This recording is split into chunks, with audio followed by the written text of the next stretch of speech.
Bonjour, aujourd'hui je suis avec Stéphane Quentin, responsable communication chez Nvidia, également avec Médoc et avec Seb, et nous allons parler des nouvelles machines de jeu présentées à l'occasion du dernier CES, et en particulier du projet Shield de Nvidia. Bienvenue dans Extra Life.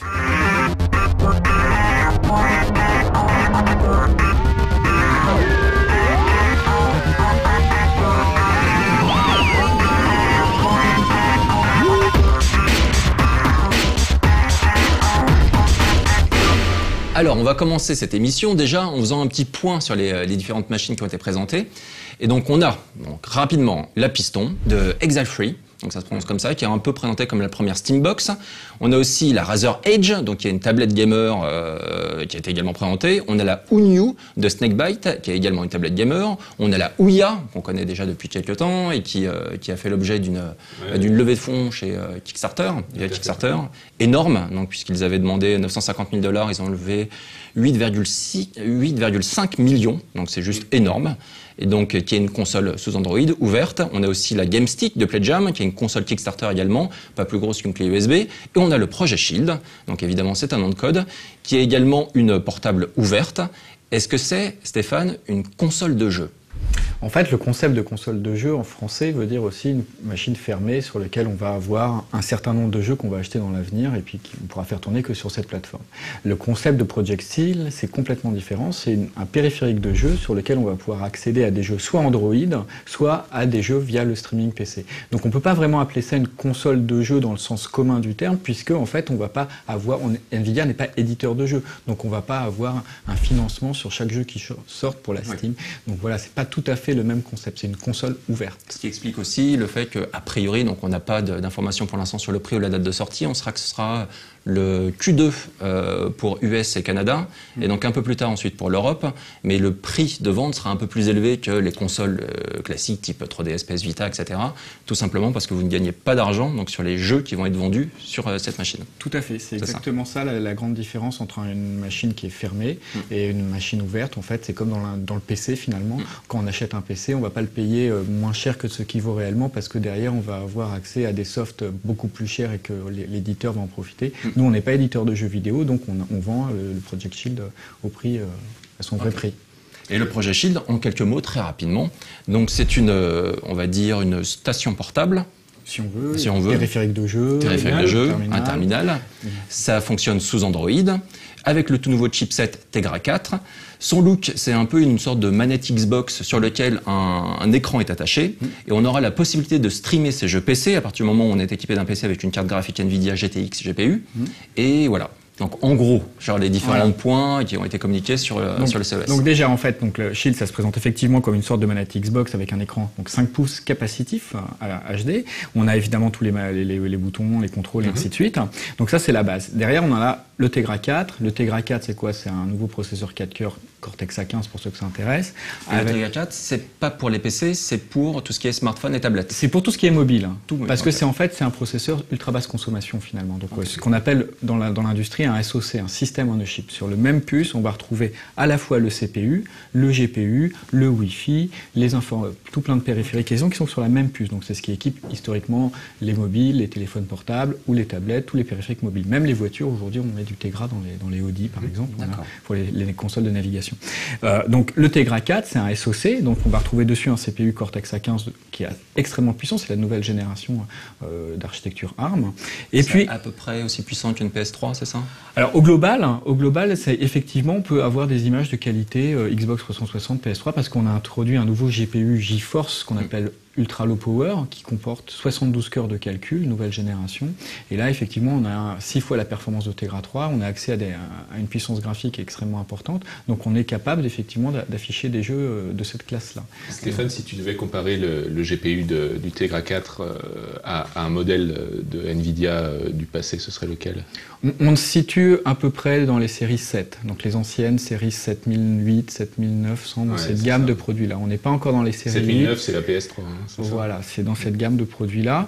Donc on est vraiment dans une technologie GPU assez impressionnante en termes de rendu. Donc sur Android 4.2, on va pouvoir activer des jeux en développement. Par exemple, on a monté Dead Trigger 2 qui est extrêmement beau. On va avoir certains autres jeux qui sont en cours de développement. Il ne faut pas oublier qu'on a porté le moteur d'Unreal sur Tegra récemment.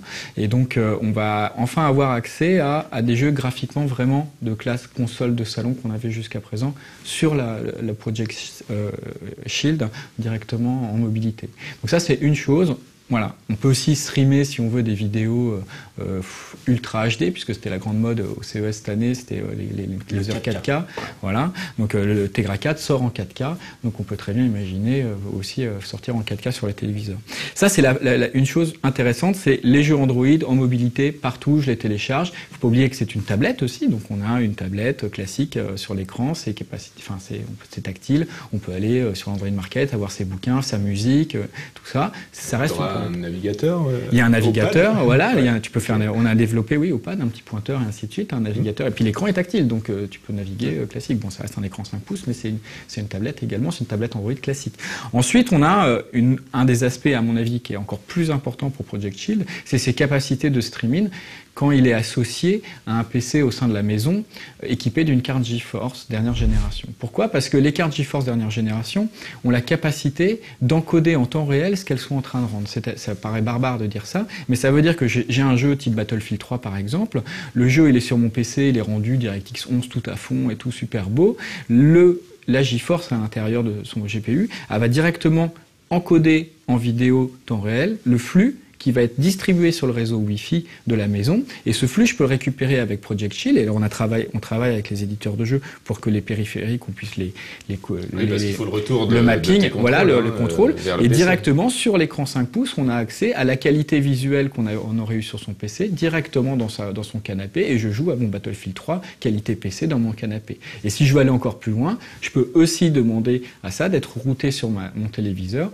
Et en fait, je retrouve mon PC comme serveur de jeu. Donc, c'est mon cloud gaming personnel et hop, ça va directement sur mon téléviseur et j'utilise le Project Shield comme manette.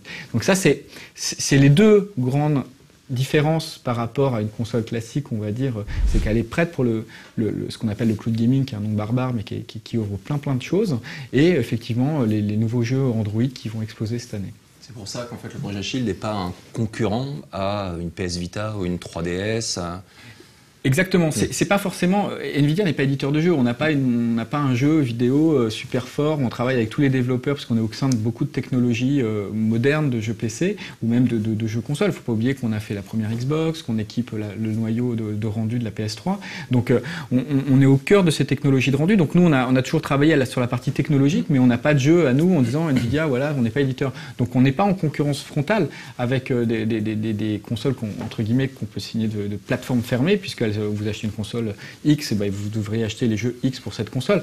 Pour ceux qui jouent depuis longtemps, il y avait le MSX, il y a eu dans les années 80 tellement de plateformes à l'époque, les Amiga, les Atari, le PC, les Apple, il y avait tellement de plateformes. Aujourd'hui, on est réduit sur le monde du jeu vidéo à 3 plateformes. Et l'intérêt de Project Shield, c'est justement d'être... 3 plateformes consoles classiques, et derrière il y a toute cette émulation qui est en train de se créer autour d'Android sur justement on a plein de consoles qui débarquent parce que c'est gratuit, parce qu'il n'y a pas d'éditeur phare, c'est pas fermé, il n'y a pas d'architecture fermée, donc on a une grande dynamique sur ce domaine-là. La Ouya par exemple qui tourne sous Android. Ouais. Là effectivement tu nous citais une liste complètement ahurissante de machines qui vont se lancer. Alors on retrouve d'une part un petit esprit, un petit âge d'or de la bidouille qui va peut-être revenir, quelque chose comme ça. Il y a déjà beaucoup de gens qui se plaignent d'un trop grand nombre de machines. Alors c'est vrai que Android, souvent comparé à Apple, où les systèmes sont très fermés, carrés, Android, ça peut être la jungle, ça peut être un trop grand nombre de machines différentes avec des capacités différentes à viser pour les développeurs, ce qui est un problème. Parce qu'on ne peut pas tout tester, toutes les machines, c'est vraiment délicat. Surtout, oui. Donc, en plus, avec des processeurs derrière, enfin des capacités techniques vraiment très différentes. Alors là, on voit, je crois que Ouya, c'est à base de Tegra 3, donc la génération précédente de Nvidia, pour l'instant. Donc là, Project Shield Tegra 4, donc ça commence à devenir vraiment assez puissant. Et puis après, sur toutes ces tablettes, il va y avoir des niveaux vraiment différents. J'ai vu des critiques concernant Projet Shield qui disaient, voilà, ça va encore rajouter une plateforme différente, c'est la fragmentation du marché Android. Alors, le marché Android, enfin, c'est pas à moi d'en parler, mais effectivement, il est plus ou moins déjà fragmenté, puisqu'on va trouver dans les applis casu, comme on les appelle, des applis qui sont vraiment fantastiques, où on est prêt à mettre de l'argent dedans, et des applis qui sont bien moyennes. Donc, déjà, dans les applications classiques, au-delà du jeu vidéo, il y a déjà une fragmentation par la qualité de l'application et de son usage. Donc, ce qui est intéressant aussi avec Tegra, c'est qu'au-delà de l'aspect, j'ai de la puissance graphique, j'ai tout ça et toute la partie hardware, c'est qu'NVIDIA, en fait, essaye de donner un gage de qualité. On a ce qu'on appelle la Tegra Zone, donc un espace où sur le marché Android, on va avoir les jeux qui ont été qualifiés pour être optimisés sur Tegra, sélectionnés par NVIDIA. Donc effectivement, il y a une fragmentation du marché Android, mais c'est pas une fragmentation naturel dans le sens, c'est pas les consoles qui vont être fragmentées, ainsi de suite, c'est que de toute façon, il y a certains types de jeux vidéo qui vont exploiter des technologies type Tegra 4, qui vont nécessiter une puissance de rendu de ce type-là. Donc ces types de jeux, on va retrouver, maintenant commencer à le retrouver sur c'est pas un store, c'est juste un guide Tegra Zone, et on va avoir des jeux, Dead Trigger 2 qui va être optimisé pour Tegra 4, effectivement, quand on aura un Tegra 4, il va être fantastique, et la version classique, elle sera beaucoup plus légère, et elle tournera sûrement sur d'autres consoles, sur d'autres espèce de label, en fait. C'est une label, exactement. Tegra, c'est pas que du hardware, c'est une volonté de la part de NVIDIA, comme ce qu'on a fait sur GeForce. Il faut pas oublier, GeForce, c'est si on a des jeux qui tournent sous DirectX 11, super peaufinés, raffinés, la 3D Vision qu'on a lancée, on a GeForce, c'est une volonté de la part de NVIDIA. On est tous des joueurs chez NVIDIA, on se prend la tête tous les jours à dire qu'est-ce que je peux faire pour améliorer le jeu vidéo. On essaie de trouver des labels, et c'est cette volonté-là. Donc GeForce, quand j'ai une GeForce, ça veut dire que j'ai le meilleur du jeu PC avec le moins de problèmes possible et avec le maximum, on a physics, on a 3D Vision, le maximum de fonctionnalités. La même chose sur Tegra, j'ai un Tegra dans ma tablette, mon téléphone, mon périphérique de jeu, je vais avoir cette qualité-là. Donc on aura évidemment sur Tegra Zone plein de super jeux qui ont été optimisés. Après aussi, libre à tous les développeurs qui veulent se faire plaisir d'exploiter les Tegra, et on est toujours ouvert pour en discuter. Est-ce que tu veux nous parler un petit peu de la genèse du projet Shield? Comment est-ce qu'il est né au sein de NVIDIA et quelles étaient les intentions de départ? Pourquoi, qu'est-ce qui s'est passé pour soudainement proposer ce terminal de jeu? C'est amusant parce qu'en fait, on a nos ingénieurs qui, depuis des mois, travaillent sur Tegra. Et Tegra, dès le départ, ça a été pour le jeu vidéo mobile. Et ils passaient leur temps à brancher, vous prenez une tablette, aujourd'hui Tegra 3, vous branchez un pad Xbox, un pad PS3, un pad XY, et vous jouez. Et vous passez votre temps, en fait, à brancher des pads sur des tablettes. Et à un moment, les ingénieurs, ils disent, ce qu'il nous faut, c'est un pad avec un écran, quoi. Donc, en fait, Projet Shield, c'est ça. C'est une tablette qui est scotchée à un pad, finalement. C'est pas plus que ça. Donc, c'est commencé à être comme ça. Et puis, ça a pris de l'ampleur parce que c'est devenu mais qu'est-ce qu'on peut rajouter? Et qu'est-ce qu'on peut rajouter? Le streaming. Le streaming, le streaming de jeux. Tout le monde parle du cloud gaming. Alors le cloud gaming, ça passera par votre prestataire internet, mais ça va aussi passer dans votre maison.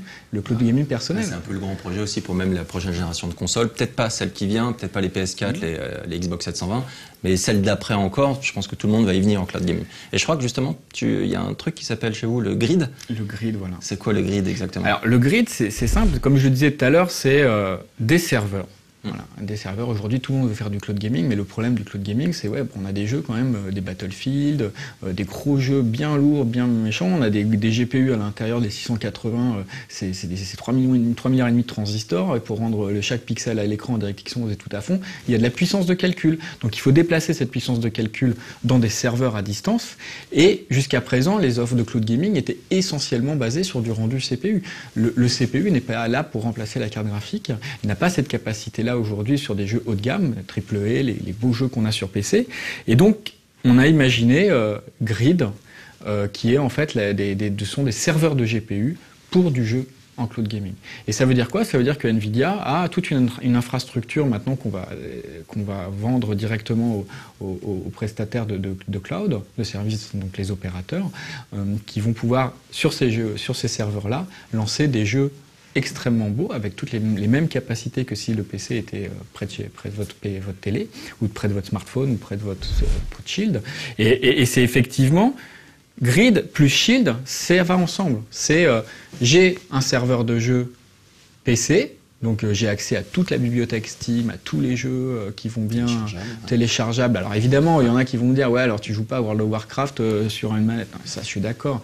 Il y a des jeux qui vont s'y prêter, les jeux d'action, voilà, tout ce qu'on peut jouer avec une manette, c'est sympa.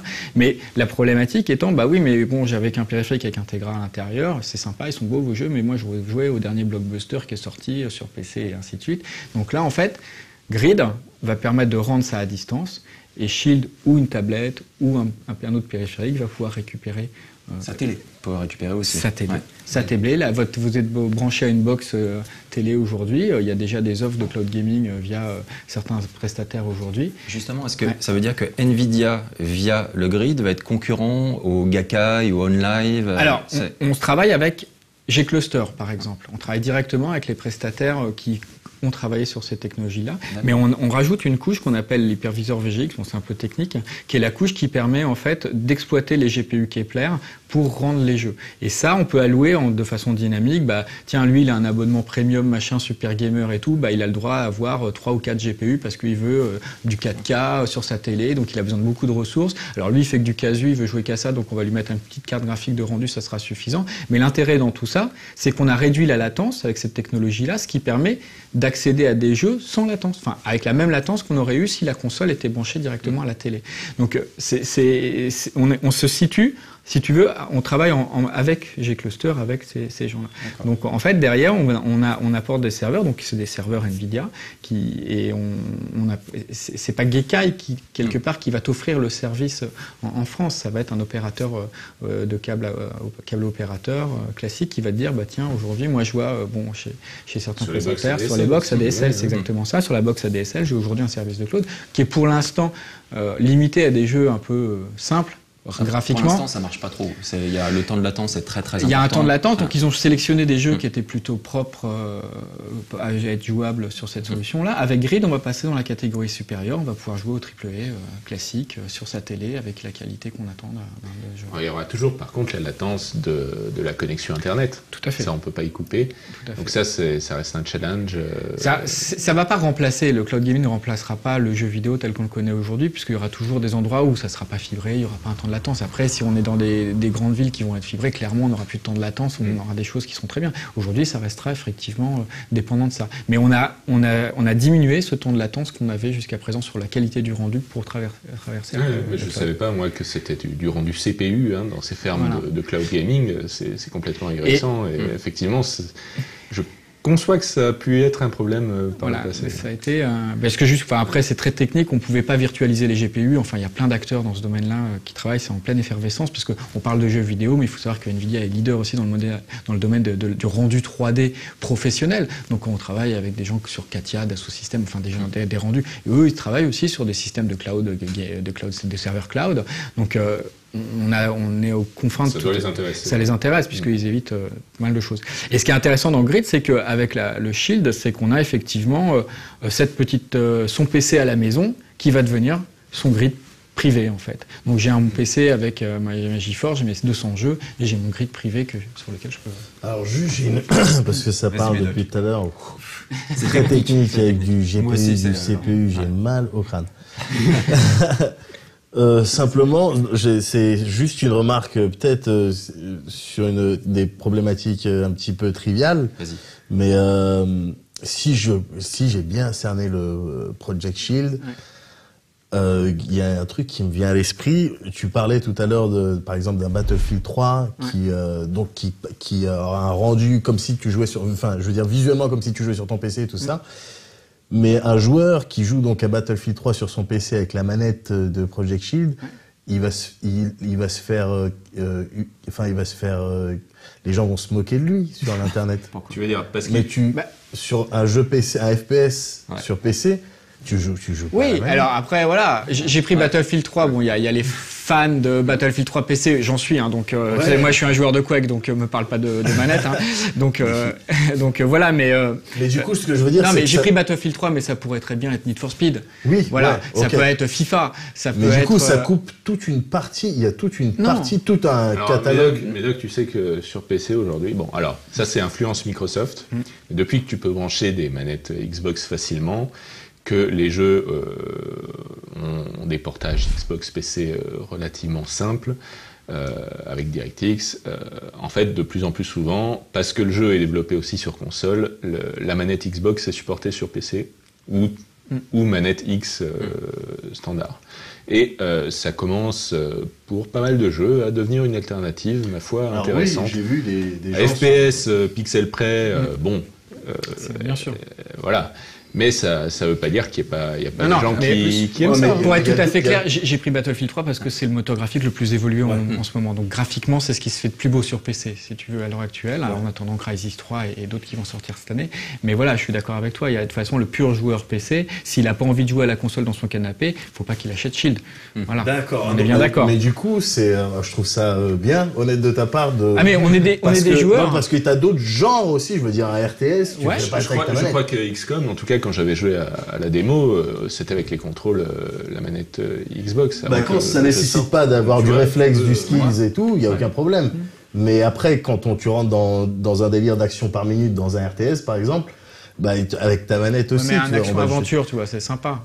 Ça, effectivement, ça va. Tu as différents degrés. Tu as les jeux AAA qui sont beaucoup plus beaux sur PC que sur ta console. Donc ça, c'est un gros intérêt de pouvoir, via le cloud gaming, jouer. Donc tu prends ton PC, tu balances l'image sur ta télé, et là tu joues, genre, si ta télé, par exemple, c'est une 4K, ou ça a beaucoup d'argent. Donc là, c'est top. Et puis tu as aussi tout le catalogue en fait, de jeux indés, donc tu peux trouver sur Steam ou sur d'autres fournisseurs de jeux. Et donc là, c'est vachement agréable de pouvoir jouer soit sur ta télé, soit avec une petite console portable, sur ton catalogue de jeux PC. Donc ça, je trouve ça intéressant. D'accord. Et là, pour le coup, tous les petits jeux indés, c'est cool, ça permet d'avoir une autre possibilité d'y jouer dans son salon. Et donc c'est vrai qu'il y a aussi tout un chantier, genre avec le cloud gaming, avec toutes ces offres, donc un petit peu de périphériques, donc avec des écrans portables, etc. C'est la multiplication des écrans, donc dans son salon. C'est-à-dire qu'on aura la possibilité bientôt de pouvoir, on aura une espèce de mini-serveur chez soi, son PC éventuellement, et ensuite on balance l'image du jeu sur plein de plateformes, que ce soit le Project Shield, sa télé, ses tablettes Android, tout ça. Moi je l'ai vécu, le serveur à la maison, ça a commencé avec la musique, on avait le disque dur multimédia, après on avait les disques durs vidéo, machin et tout, je distribuais ça sur ma télé et ainsi de suite, et là ça va être les serveurs de jeux vidéo en fait, à la maison. Moi j'ai une petite question sur Shield, c'est le multijoueur local. Est-ce qu'il y a des plans particuliers? J'imagine que streamer depuis le PC, ça va être pour un stream, mais dans la plateforme Android, en local, j'imagine qu'il y aura des choses, des possibilités de faire des trucs sympas. Là-dessus, j'ai pas encore d'informations, mais effectivement, après, il faudra avoir les jeux sous Android en multijoueur qui sortiront. Mais effectivement, ça va être intéressant. Autre truc sur le projet Shield, donc a priori, il y a une annonce qui a été faite.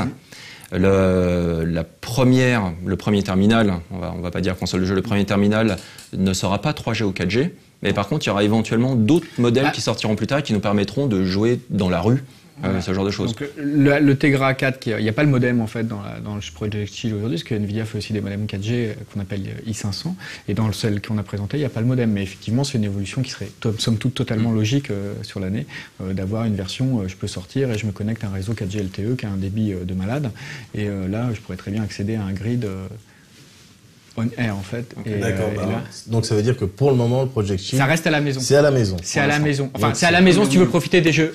C'est comme si tu veux profiter de tes jeux PC, c'est à la maison. C'est via ton réseau Wi-Fi. Après, tu as tous les jeux Android, où là, c'est où tu veux, quand tu veux, puisque c'est chargé. Il y a une carte SD, c'est chargé en local. Mais là, tu peux bénéficier de la puissance du Tegra 4, mais pas de la puissance de rendu d'un PC déporté. Thierry, moi j'aimerais bien aussi profiter que Stéphane est là pour lui poser un petit peu des questions sur ce que prévoit Nvidia sur les prochaines années. Qu'est-ce que tu peux nous révéler, Stéphane? Je peux pas raconter n'importe quoi, je suis pas un CEO. Non, mais clairement, ce qu'on a présenté au CES, c'est un peu les grosses voies de Nvidia dans le futur. D'un côté, tu as le rendu déporté. Donc je dis rendu parce qu'aujourd'hui c'est du jeu vidéo, on parle de jeu vidéo, mais comme je disais tout à l'heure, ça peut être du rendu professionnel. Donc c'est de faire des serveurs de plus en plus denses en puissance de calcul. Puis on met plein de GPU et ils sont vraiment denses. Ça, cette puissance, elle est disponible peut-être n'importe où, à droite, à gauche, et ainsi de suite. Et puis de l'autre côté, des périphériques mobiles avec une puissance exponentielle, c'est-à-dire vraiment Tegra 4, Tegra N. Le but, c'est de mettre de toute la puissance dans la mobilité avec une consommation énergétique très très basse pour avoir une autonomie très large. Et donc à accompagner ces deux ensembles-là, puisque sur la plateforme Tegra, NVIDIA est totalement libre avec Android, on supporte aussi Windows RT, mais on a énormément de latitude de pouvoir faire ce qu'on veut, puisque c'est notre plateforme à nous. Donc on n'est pas dépendant d'un CPU-X, d'un système d'exploitation, ainsi de suite. Donc on peut très bien imaginer d'aller un peu n'importe où. Et je disais tout à l'heure qu'on était aussi dans les voitures, par exemple, on a annoncé Audi, BM, il y a du Tegra 3 dedans, sur la console tactile, vous pouvez naviguer, donc on peut très bien imaginer, tu es dans ta bagnole, en fait, tu as un serveur de grid dans ta voiture et tu joues avec ton projet de chill à l'arrière, et tes gamins, ils ont accès à Battlefield 3 dans la voiture. C'est des espaces de jeu. Voilà, mais on peut rêver, moi, je dis ça, mais voilà, on a la technologie aujourd'hui pour le faire, on peut imaginer, dire plutôt qu'avoir que nos enfants ils regardent des DVD à l'arrière qui jouent avec des petites consoles portables, donner un accès à des jeux vraiment de dernière génération. Et puis le cloud gaming, c'est quelque chose qui va quand même révolutionner le marché du jeu vidéo. Je pense aussi. Parce que les updates, les temps de chargement, tout ça, c'est complètement aboli. On n'aura plus à se prendre la tête, on pourra se connecter 5 minutes, tiens, j'ai ma partie, voilà, c'est instantané, ça se charge, paf, je fais mes trucs, il n'y a plus de chargement, hop, je ferme, je pars, je prends un autre périphérique, un téléphone, je joue, et ainsi de suite. N'importe où je suis, j'ai accès à mes jeux. C'est quand même quelque chose qui va changer la façon dont on peut jouer et profiter des jeux. Pour conclure, est-ce que tu peux juste nous dire quand est-ce qu'on pourra en savoir un peu plus et peut-être l'avoir en main, ce projet Shield? Alors, clairement, comme tu le disais tout à l'heure, Thierry, c'est clairement deuxième trimestre aux US, l'annonce là. Donc en Europe, sûrement deuxième semestre. Je pense que d'ici février-mars, on devrait peut-être avoir dans ces eaux-là, mars-avril, on devrait pouvoir commencer à pouvoir vraiment profiter, à y toucher, à vous présenter, à y jouer. Évidemment, nous à la rédac, les spectateurs, ça nous intéresse vachement. À tester et tout ça. Donc je viendrai d'un côté avec le Shield et de l'autre avec le PC Grid. Tu vois, je poserai, voilà. Donc là, t'as les jeux Android et là, t'as tous les jeux que tu veux sur Steam. C'est bon, je vais pouvoir me rééquiper chez moi en PC. C'est parfait. Je compte sur No Life pour me fournir une machine. Donc on verra ça. Merci Seb. Merci d'avoir participé à cette émission. Avec plaisir. C'était super cool. On se retrouve très bientôt pour un prochain Extra Life. Ciao tout le monde.